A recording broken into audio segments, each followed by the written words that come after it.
नमस्कार, स्वागत है आप सबका दिन भर की तमाम बड़ी और अहम खबरों के साथ। मैं हूं कवींद्र। शुरुआत हेडलाइंस से।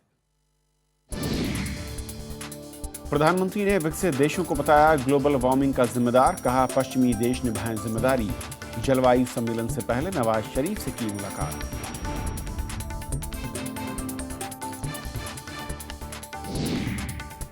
लोकसभा में गृह मंत्री पर सीपीएम सांसद का कटाक्ष, राजनाथ सिंह ने किया खंडन। सदन की कार्यवाही में बार बार हुआ गतिरोध।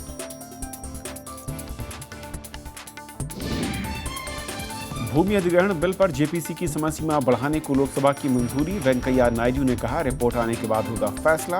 कांग्रेस ने उठाए समिति के वजूद पर ही सवाल। राज्यसभा में मायावती ने की निजी क्षेत्र में रिजर्वेशन की मांग, कहा गरीब अगड़ों को भी मिले रिजर्वेशन। वेंकैया नायडू ने की सहमति की अपील।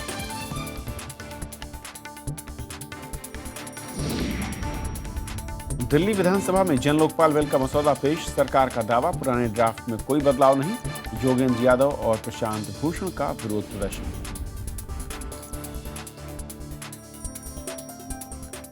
और आइए देखते हैं पहली खबर।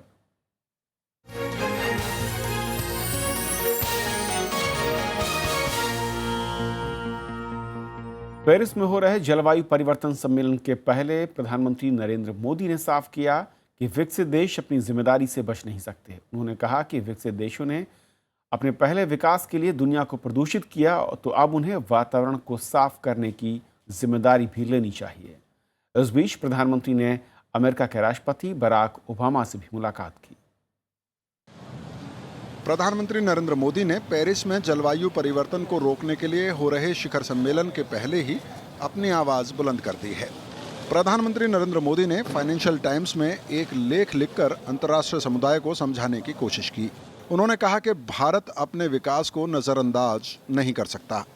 इस शिखर सम्मेलन में भाग लेने के लिए अमेरिका के राष्ट्रपति बराक ओबामा, चीन के राष्ट्रपति शी जिनपिंग और जापान के प्रधानमंत्री शिंजो आबे सहित करीब 150 देशों की सरकारों के प्रमुख पेरिस पहुंच चुके हैं।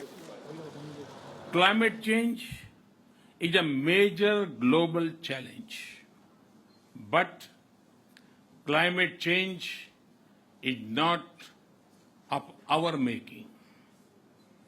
It is the result of a global warming that came from the prosperity and progress of an industrial age powered by fossil fuel. प्रधानमंत्री नरेंद्र मोदी के साथ पर्यावरण मंत्री प्रकाश जावड़ेकर और ऊर्जा मंत्री भी पेरिस में मौजूद हैं। ऊर्जा मंत्री पीयूष गोयल ने बताया कि विकासशील देशों को प्रदूषित करने वाली तकनीक से निकलने में विकसित देशों की भूमिका के बारे में भारत के रुख में कोई परिवर्तन नहीं आया है। हम चाहते हैं कि क्लाइमेट जस्टिस हो। एक पूरे अंतर्राष्ट्रीय स्तर पे जो समस्या सबके सामने दिख रही है, इसमें सभी देश मिलके एक अच्छा समझौता करें, जिसमें जो विकसित देश हैं, जिनकी वजह से वास्तव में समस्या आज खड़ी हुई है, उनकी जिम्मेदारियां भी सबके सामने हों। सम्मेलन के बाहर हजारों प्रदर्शनकारी जलवायु परिवर्तन को रोकने के लिए सड़कों पर जमा हुए। प्रदर्शन की इजाजत न मिलने पर इन लोगों ने अपने जूते सड़क पर छोड़ दिए। Sí, es un momento muy importante, también muy emocionante, porque el Papa mesmo, ele mesmo personalmente quer participar aqui simbolicamente, como todos nós outros.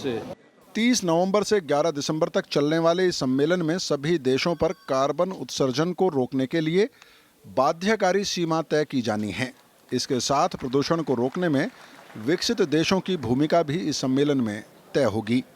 Akhilesh सुमन, राज्यसभा टीवी। और पेरिस में जलवायु परिवर्तन शिखर सम्मेलन से पहले प्रधानमंत्री नरेंद्र मोदी ने पाकिस्तान के प्रधानमंत्री नवाज शरीफ और अमेरिका के राष्ट्रपति बराक ओबामा से मुलाकात की। दोनों देशों के प्रमुखों से हुई मुलाकात को भी खासा अहम बताया जा रहा है। माना जा रहा है कि नवाज शरीफ के साथ दोनों देशों के संबंधों को लेकर बातचीत हुई है।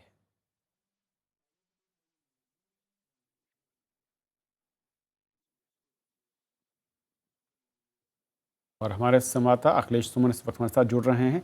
अखिलेश, जिस तरीके से इस पूरे निगाहें मैं कहूँ कि दुनिया भर की हैं, और ख़ासतौर पर यह भी कहा जा रहा है कि चीन और भारत जो कि डेवलपिंग कंट्रीज़ हैं, उनका पक्ष मजबूती के साथ रखें, यानी कि उनको लीड करते देखेंगे, और उसके संकेत भी शायद प्रधानमंत्री ने दे दिए उस मीट से पहले।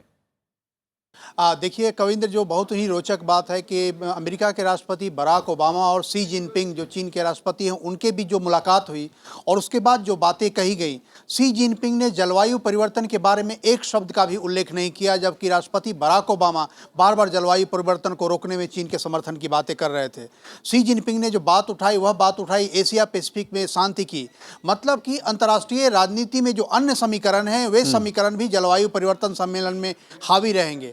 और जहां तक चीन और भारत की बात है तो दोनों देश इस मामले में एक साथ हैं कि उनको विकास करने का अधिकार है, और जिन देशों ने पहले विकास किया है उन देशों ने कोयला, गैस और तेल की वजह से ही विकास किया है।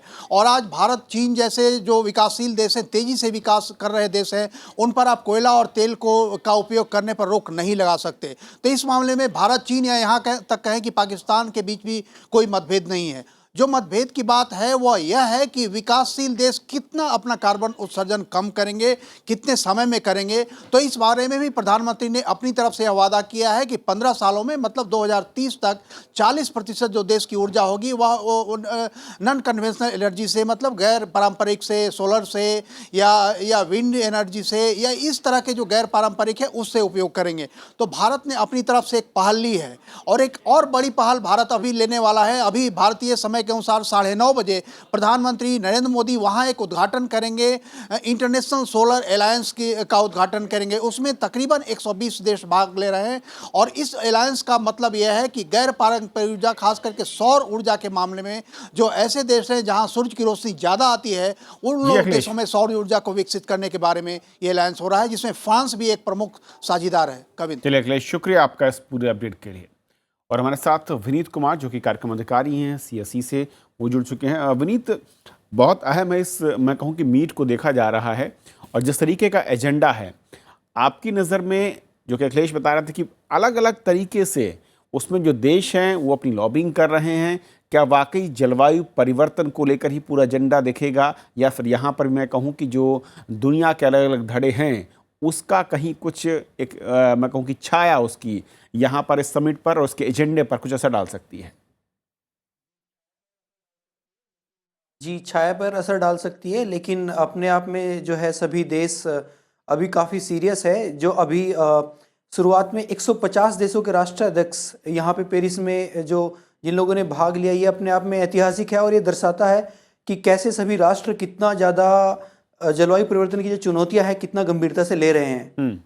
और आदरणीय प्रधानमंत्री मोदी जी ने स्पष्ट शब्दों में कह दिया है कि कॉमन बट डिफरेंशिएटेड रेस्पॉन्सिबिलिटीज, अगर ये जो United Nations framework convention on climate change का ये बेसिक्स है, ये बेस है, तो अगर एक तरफ विकसित देश है, एक तरफ विकासशील देश है, अगर विकसित देश CBDR इस टर्म से हटते हैं तो निश्चित रूप से ये मोरली रॉन्ग होगा। तो ऐसे में फिर जो एक, क्योंकि लगातार भी जो एक बात कही जाती है इसको लेकर, मैं कहूँ कि डेवलपिंग कंट्रीज और डेवलप्ड कंट्रीज के बीच में खाई भी देखती है इस पूरे मसले को लेकर, इसके चलते शायद वो एजेंडा या फिर वो गोल अब तक हमें अचीव करने की दिशा में उस तेजी के साथ नहीं बढ़े इसकी उम्मीद कर रहे थे। जी, आपने बिल्कुल सही कहा। अगर हम 1870 जब से इंडस्ट्रियल रिवॉल्यूशन का स्टार्ट हुआ दुनिया में, जब से लेकर अभी तक देखें तो अगर हमें धरती का तापमान 2 डिग्री सेल्सियस से कम ज़्यादा बढ़ने से रोकना है, तब जो है पूरी धरती के पास सिर्फ 2900 billion tonne greenhouse gas emission का कार्बन स्पेस है, जिसमें से जो विकसित देश है, जैसे अगर हम अमेरिका की ही बात लें, 21% अकेला वो कंज्यूम कर चुका है। तो और अभी तक जो सभी देशों ने अपने अपने जो कमिटमेंट सबमिट किए हैं, अगर हम उन सभी को, संयुक्त राष्ट्र संघ ने सभी देशों को कहा था कि अपने अपने आप क्लाइमेट चेंज पे, जलवायु परिवर्तन पे जो कर सकते हैं वो सबमिट कर दीजिए। उसको INDC कहते हैं, इंटेंडेड नेशनल डिटरमाइंड कंट्रीब्यूशन। अगर सभी देशों के जो कमिटमेंट है उनको जोड़ भी लिया जाए तो भी तापमान, खुद संयुक्त राष्ट्र संघ ये मान रहा है कि 2.7 डिग्री सेल्सियस से ज़्यादा बढ़ जाएगा, जो कि धरती के लिए, प्रकृति के लिए और मानव जाति के लिए बहुत ही खतरनाक है। हमारा CSC का खुद का एस्टीमेट दिखाता है कि अभी तक जो सभी देशों ने जो अपने सबमिट किए हैं, वो अगर सिर्फ उतना ही हुआ तो 3 डिग्री सेल्सियस तक तापमान बढ़ सकता है, जो कि बहुत ही खतरनाक साबित होगा। अभी सारी वार्ता चल रही है कि तापमान जो है 1.5 डिग्री सेल्सियस या 2 डिग्री सेल्सियस से कम ही रहना चाहिए, लेकिन अभी तक हालात ऐसे लग नहीं रहे हैं कि इतना होगा।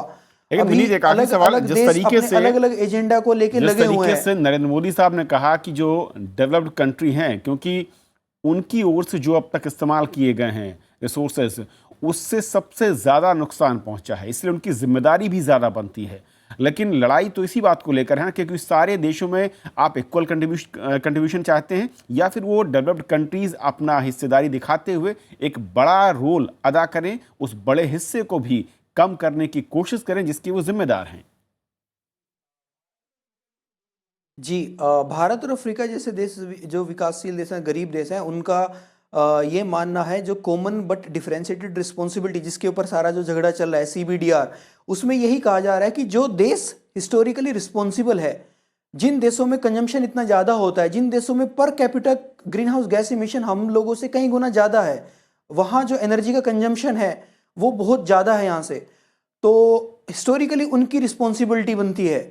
उन लोगों की वजह से क्लाइमेट चेंज होने वाला नहीं है, ऑलरेडी हो चुका है। अगर हम इंडिया की ही बात करें, अभी जो हमारे फरवरी और मार्च में इसी साल जो अनसीजनल रेनफॉल, बेमौसम बारिश और ओलावृष्टि हुई है, वैज्ञानिक उन चीज़ों को जो लगातार 3 साल से इंडिया में हो रही है अब, तो उन चीज़ों को भी वेस्टर्न डिस्टर्बेंस और क्लाइमेट चेंज से लोग जोड़ रहे हैं, जिसका सीधा सीधा प्रभाव हमारे किसानों पर पड़ रहा है। अकेले यूपी में ही ऐसा रिपोर्ट किया जा रहा है कि 1153 किसानों की मौत हो गई या सुसाइड कर लिया। देखना होगा कि इस और देश के अलग अलग हिस्सों में फसल की बर्बादी, 15 राज्य हमारे देश के प्रभावित हुए। दुनिया के 150 से ज्यादा देश जुटे हैं। क्या वाकई साफगोई के साथ अपनी जिम्मेदारी लेते हुए उसको अचीव करने की दिशा में तेजी के साथ बढ़ेंगे, या फिर अभी भी एक जो फासला है डेवलप्ड और डेवलपिंग कंट्रीज के बीच में, वो भी यहाँ पर एक बड़ा रोड़ा बनेगा। शुक्रिया आपका इस बातचीत के लिए। ये थी हमारी पहली खबर। छोटा सा ब्रेक के उस पार दिन भर की दूसरी बड़ी खबरें।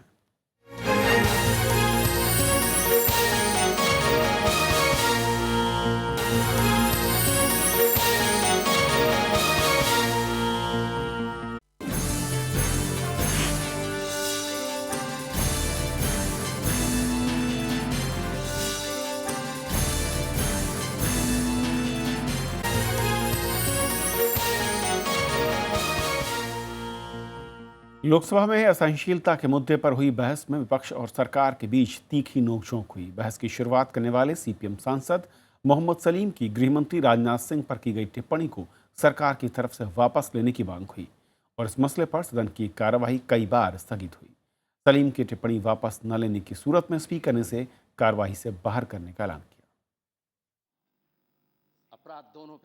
देश में बढ़ती असहनशीलता पर बहस की शुरुआत CPM सांसद मोहम्मद सलीम ने की।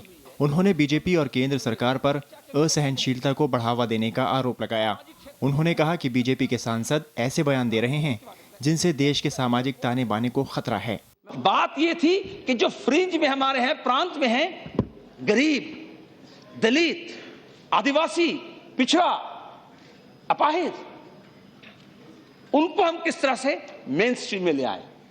आजादी के बाद तो यही सबसे बड़ा सोच, हमारा संविधान तो ये निर्देश दिया हमें, हम उसे मुख्य धारा में ले आएंगे। ये कहां से फ्रिंज एलिमेंट्स नया तैयार हो गया। मोहम्मद सलीम ने एक अंग्रेजी पत्रिका में रिपोर्ट का उल्लेख करते हुए गृह मंत्री राजनाथ सिंह पर गंभीर आरोप लगाए। सरकार की तरफ से मोहम्मद सलीम के आरोप पर सख्त आपत्ति दर्ज की गई। इस मसले पर कई बार सदन की कार्यवाही स्थगित हुई, लेकिन मोहम्मद सलीम ने जब अपनी बात वापस लेने से मना कर दिया तो स्पीकर ने इसे कार्यवाही से बाहर करने की व्यवस्था दी। After due consideration, I find that the statements by Sri Mohammad Salim have been made without giving advance notice. Therefore, the remarks of Sri Mohammad Salim shall not form part of the proceedings. Congress की तरफ से बहस में हिस्सा लेते हुए KC Venugopal ने भी असहनशीलता के मसले पर प्रधानमंत्री नरेंद्र मोदी पर चुप्पी साधने का आरोप लगाया।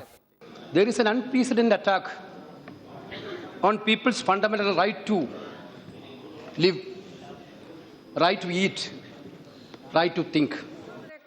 बीजेपी सांसद मीनाक्षी लेखी ने कहा कि कानून व्यवस्था राज्यों का विषय है।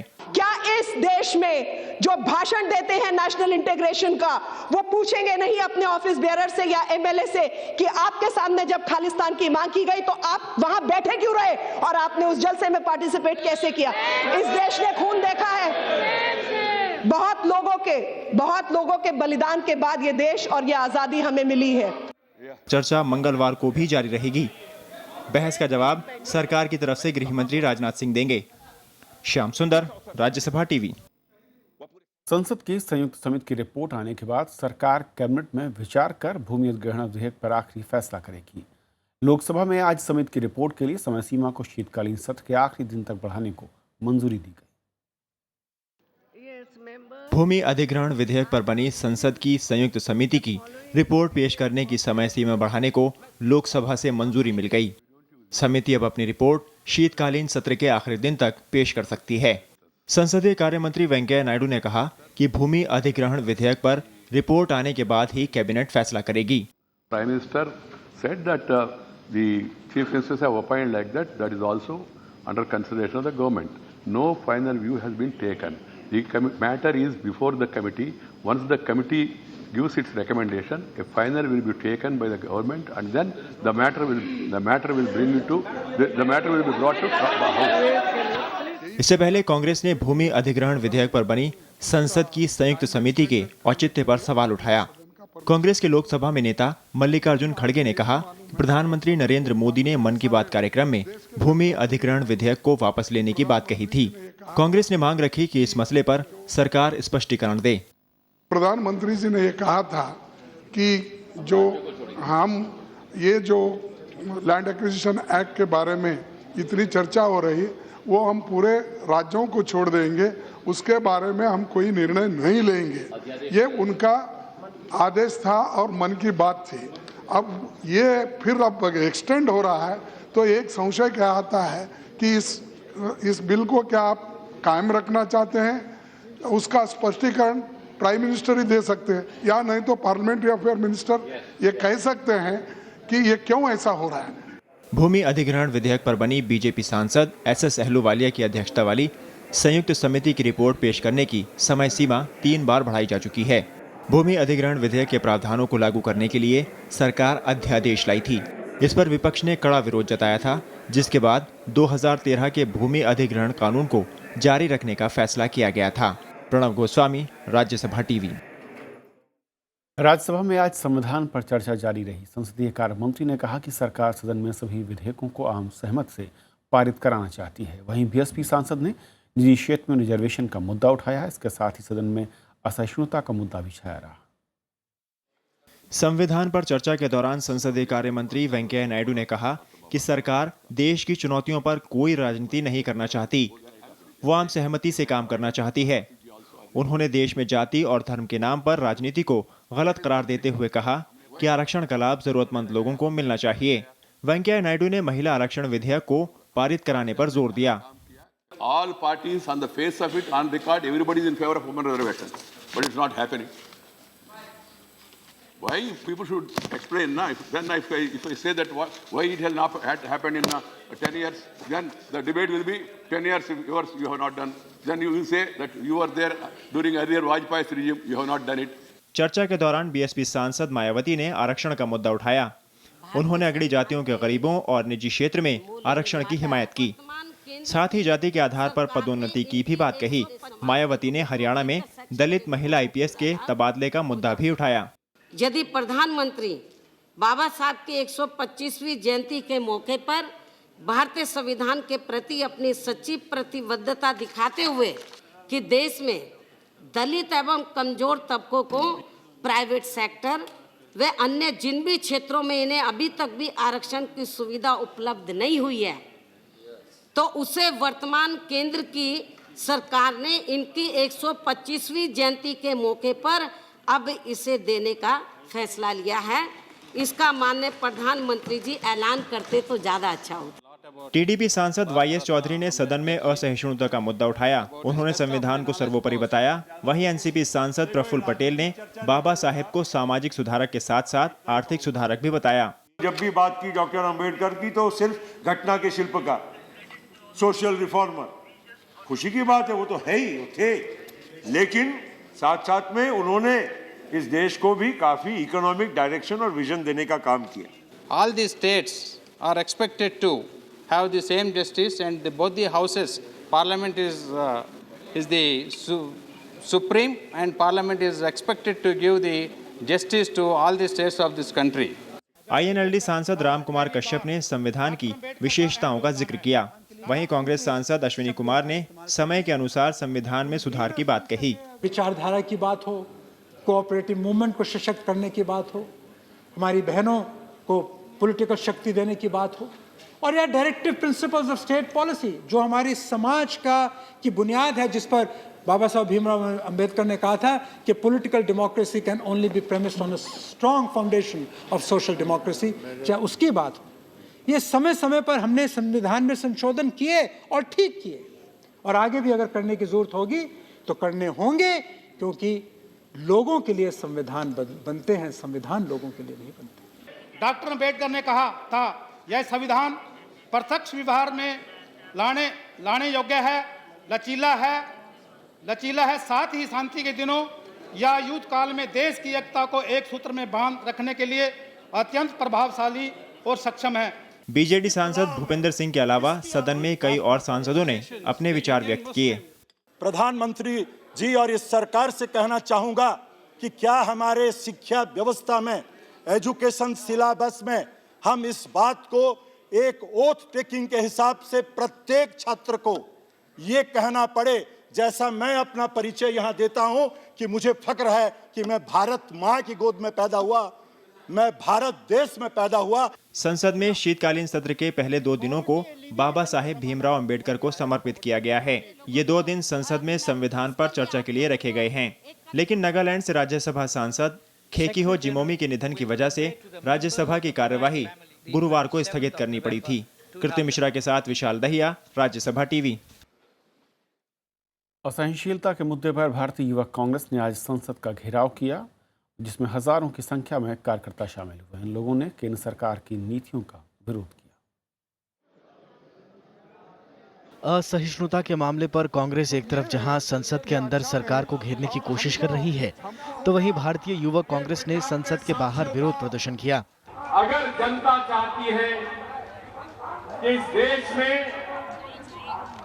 असहिष्णुता के खिलाफ लड़ाई लड़ी जाए, अगर ये जनता चाहती है कि जनता की आवाज को बुलंद किया जाए, तो मोदी और उनके सरकार को आसमान से उतारकर जमीन पर लाके खड़ा करना पड़ेगा। कांग्रेस नेता ज्योतिरादित्य सिंधिया ने कहा कि देश की एकता को बनाए रखने के लिए नौजवानों को आगे आना होगा। हमारी देश की विशेषता है वासुदेव कुटुंबक, कि पूरा विश्व एक परिवार है, और आज उस विशेषता को अगर हमें सुदृढ़ बनानी होगी, उस विशेषता की हमें रखवाली करनी होगी, तो जो ये असहिष्णुता का वातावरण ये सरकार का दल तय कर रहा है, उस चक्रव्यूह को भेद कर मेरे नौजवानों को इस देश की रक्षा करनी होगी। विरोध प्रदर्शन में पंजाब, हरियाणा, दिल्ली और उत्तर प्रदेश के युवा कांग्रेस कार्यकर्ताओं ने हिस्सा लिया। मोहम्मद फातेह टीपू, राज्यसभा टीवी। दिल्ली सरकार ने आज जन लोकपाल ड्राफ्ट को विधानसभा में पेश किया। डिप्टी सीएम मनीष सिसोदिया ने इसे सदन में रखा। उधर आम आदमी पार्टी के पूर्व नेता योगेंद्र यादव और प्रशांत भूषण ने इसका विरोध किया। विपक्ष की गैर मौजूदगी में आज डिप्टी सीएम मनीष सिसोदिया ने चर्चित जन लोकपाल मसौदे को पेश किया। विवाद में रहे इस ड्राफ्ट के लिए मनीष सिसोदिया को सफाई भी देनी पड़ी। सिसोदिया ने दावा किया कि जन लोकपाल के ड्राफ्ट में कोई फेरबदल नहीं किया गया है। उन्होंने कहा कि 4 सदस्यीय समिति में 2 सदस्य सरकार के होंगे। हाईकोर्ट के मुख्य न्यायाधीश समिति के अध्यक्ष होंगे। सिसोदिया ने ये भी कहा कि जब सुप्रीम कोर्ट के जज को हटाने का अधिकार संसद के पास है, तो फिर लोकपाल को हटाने का अधिकार भी विधानसभा के पास होना चाहिए।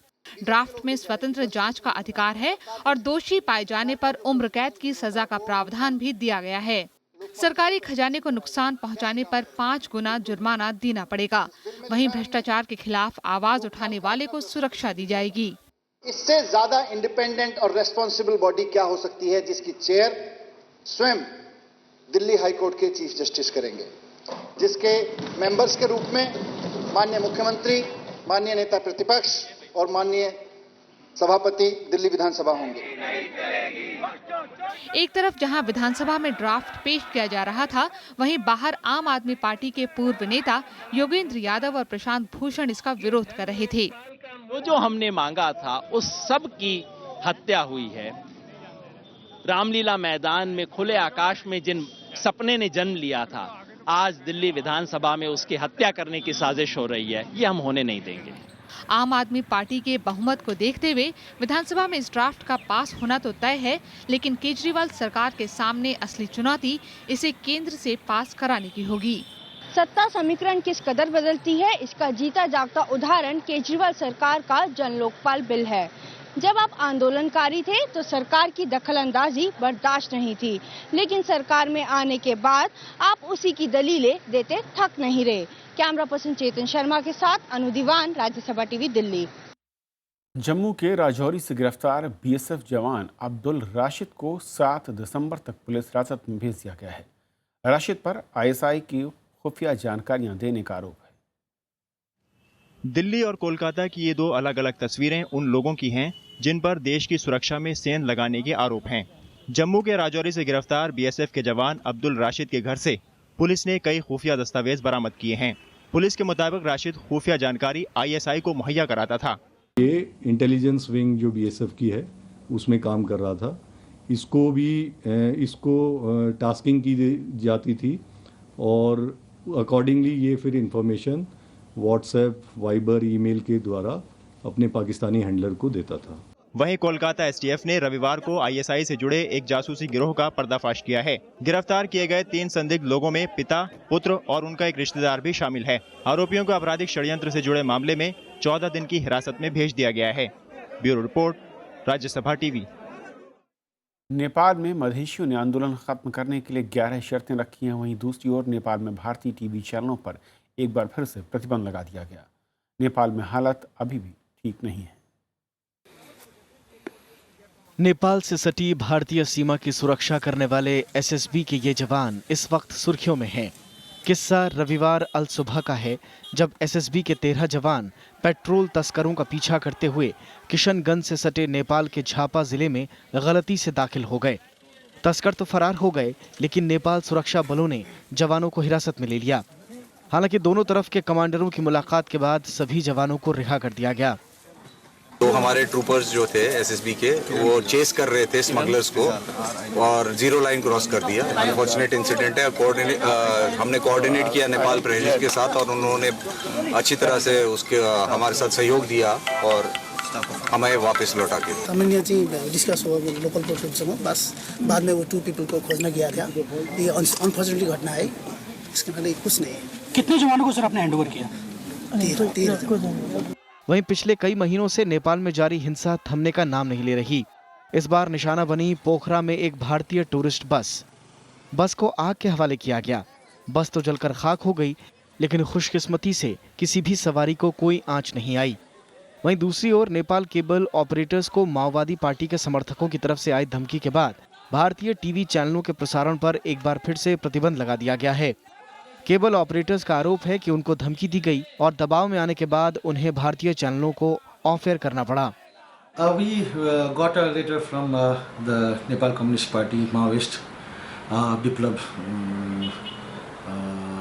that we should switch off all the Hindi or Indian channels, and we had a meeting at the Federation of Nepal Cable Television. And lots of our members are being threatened, especially in the districts, that if we don't switch off the channels, then they can do anything with them. वहीं 2 रोज पहले काठमांडू में एक भारतीय दूतावास के वाहन में आग लगने की खबर आई थी। प्रदर्शन कर रहे माओवादी समर्थकों ने जिम्मेदारी ली थी, लेकिन नेपाल सुरक्षा बलों और भारतीय दूतावास ने साफ इनकार कर दिया था। उनका कहना था कि वाहन में तकनीकी खराबी की वजह से आग लगी थी। Bureau report, Rajya Sabha TV.